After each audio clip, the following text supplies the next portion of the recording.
ஆக்கியா பக்காவா பிளான் போட்டு ஜெனியும் செழியனையும் ஒன்னாக்கிடுறாங்க. ஜெனியோட வீட்டுல மரியம் குழந்தையோட ஜெனியோட ட்ரெஸ்ஸை பேக் பண்ணி கொண்டு வந்து பாக்கியா கிட்ட கொடுக்குறாங்க. ஆக்கியா ஜெனியை பார்த்து ஜெனி போலாமா அப்படின்னு கேட்ட உடனே ஜெனி அப்பா இல்லாம நான் எங்க போறது அப்படின்னு சொல்லிட்டு ரொம்ப வருத்தமா சொல்றாங்க. இதை கேட்ட மரியம் அவருக்கு எப்படி வேகமா கோவம் வருதோ அது மாதிரி கோவம் வேகமா போயிடும், அதுக்கப்புறம் அப்பா அவங்ககிட்ட போன்ல பேசுவாரு அப்படின்னு சொல்லிட்டு சமாதானப்படுத்தி ஜெனியை அமுச்சு வைக்கிறாங்க. செழியன், ஜெனி, ஜெனியோட குழந்தை இவங்க 3 பேரையும் கூட்டிட்டு பாக்கியா தன்னோட வீட்டுக்கு கிளம்புறாங்க. செழியனையும் ஜெனியையும் கார்லயே உட்கார சொல்லிட்டு பாக்கியா வீட்டுக்குள்ள போறாங்க.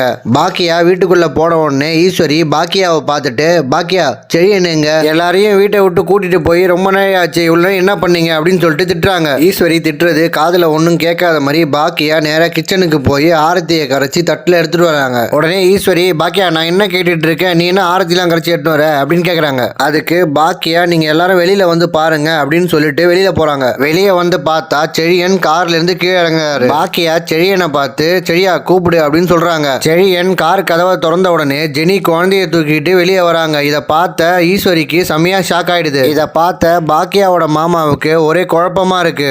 பாக்கியா நீ குழந்தையும் ஜெனியையும் வச்சு ஆரத்தி எடுக்கிறனா அவங்க நம்ம வீட்டுக்கே வந்துட்டாங்களா அப்படின்னு சொல்லிட்டு கேக்குறாரு. அதுக்கு பாக்கியா சந்தோஷமா ஆமா மாமா ஜெனி நம்ம வீட்டுக்கே வந்துட்டா அப்படின்னு சொல்றாங்க. பாக்கியா செழியன், ஜெனி, குழந்தை இவங்க 3 பேருக்கும் ஆரத்தி எடுத்து உள்ள கூட்டிட்டு போறாங்க. வீட்டுக்குள்ள போன உடனே ஜெனி கிட்ட வீட்டுல இருக்கவங்க எல்லாரும் சந்தோஷமா பேசிட்டு இருக்காங்க. அப்போ கோபி வந்து உன்னுடைய திடீர் மாற்றத்துக்கு என்னம்மா காரணம் அப்படின்னு கேட்கிறாரு. கோபி கேட்ட உடனே செழியன் சொல்றாரு, இது எல்லாத்துக்கும் அம்மா தான் காரணம், எங்க 2 பேரையும் பேச வச்சு எங்களுக்குள்ள இருக்க பிரச்சனையை தீர்த்து வச்சுட்டாங்க அப்படின்னு சொல்லிட்டு சொல்றாரு. இதை கேட்ட கோபி ஒன்னும் கண்டுக்காத மாதிரி ஜெனி கிட்ட, ஜெனி எல்லாருமே குழந்தைய பார்த்துட்டாங்க, நான் மட்டும்தான் குழந்தைய பார்க்கல அப்படின்னு சொல்லிட்டு கேட்டு குழந்தைய வாங்கி கொஞ்சிறாரு. ஜெனி தாத்தா கிட்டையும் பாட்டி கிட்டையும் போய் பேசுறாங்க. தாத்தா கிட்ட நீங்க நல்லா இருக்கீங்களா அப்படின்னு கேட்ட உடனே, தாத்தா நீ வந்துட்டல்லம்மா, இனிமேட்டு எனக்கு எந்த பிரச்சனையும் கிடையாது, நான் நல்லா ஆயிடுவேன் அப்படின்னு சொல்றாரு. ஈஸ்வரி கிட்ட போய் நீங்க நல்லா இருக்கீங்களா அப்படின்னு கேட்ட உடனே அவங்க எதுவுமே பேசாம அந்த பக்கம் திரும்பி நின்னுக்கிறாங்க. இதை பார்த்த ஜெனி ஈஸ்வரி கிட்ட, ஏன் நான் வந்தது உங்களுக்கு பிடிக்கலையா அப்படின்னு கேட்டுடுறாங்க. இதை கேட்ட உடனே ஈஸ்வரி, உனக்கு என்ன பிரச்சனை, செழியன் மேல இந்த கோவத்துல நீ குழந்தைய தூக்கிட்டு போயிட்ட,